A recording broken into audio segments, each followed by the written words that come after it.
3, 2, 1. You're watching TCO Takeover. We are here to help you with your everyday needs. To view linked accounts on Steam, start by opening the Steam client and navigating to the Help menu. Select Steam Support, then choose the option for the Steam client and follow it by selecting Offline Mode.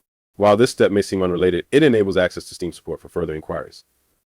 Next, click on Contact Steam Support and compose a message explaining your issue. For example, you might write, "Good day, I need assistance determining which platforms my Steam account is linked to.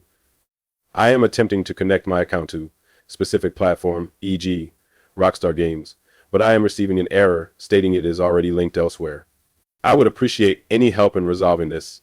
After submitting your message, monitor the Steam Support Help Request section for a response. Steam Support may provide details about linked accounts depending on the information they can share.